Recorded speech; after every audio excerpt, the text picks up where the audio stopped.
A brief update lang no kay for ages, time immemorial kining is Fortuna goods flooded. Bata pa ko karon, bata na lang ang itsura, napagyapon na.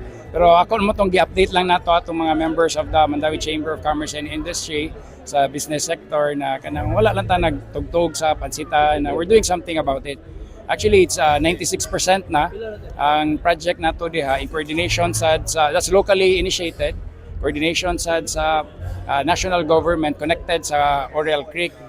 Pero di pa man mo allow sad ang gitawag lang floodgate, pero black man sa rolling hills gamay ra ilang gi-open, which is totally understandable kay before daw di backflow man, pero karon open naman ang duha ka waterway. So amo silang gihangyo na kung pwede bisag 50% lang ato kay 2 meters by 2 meters man na 2 meters width, 2 meters ang length ana siya na drainage na gibutang sa city diha. So we're asking them while waiting na 100% kay daghan pa mang debris ngadto kana i-remove sa contractor, maabli lang para ma-observan sa namo kay karon mga 10-15 minutes man siguro after a heavy downpour mo subside mo sa dayon. So ako lang sad silang giingnan na kanang manager expectation na di kini maparehag yun sa una na wala na yun na siguro lagi pa yung baha pero paspas na lang mo subside no kanang was at least kanang may improvement. Na-mention ni mo kanina ang basura medyo yes no, actually mo na perennial problem not only with the city of Mandaue but all over kanang from Lapu-Lapu to Cebu City sa tubog Pilipinas good no kay it's a behavioral change yun ang kinahanglan. Maybe sa atong generation, I just want to be honest, maglisod ng pausab.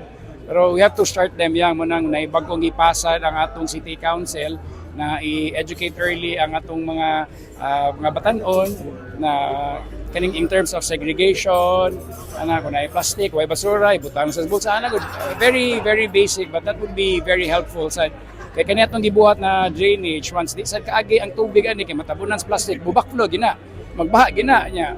Bingon na sa sila na, ingon sa mayor na wala na baha din nagbaha kay tungod man sad no way discipline ba ang atong mga ubang mga kaigsuonan dili tanan na may uban sa gid mo sunod gud sa unsay atong mga polisiya na usay say ikaayo sa atong syudad. So on track ta sa ato ang flood control mitigation na to? Yes magita ibisag ang kaning sa Tipolo which is 55%, this one is 96%.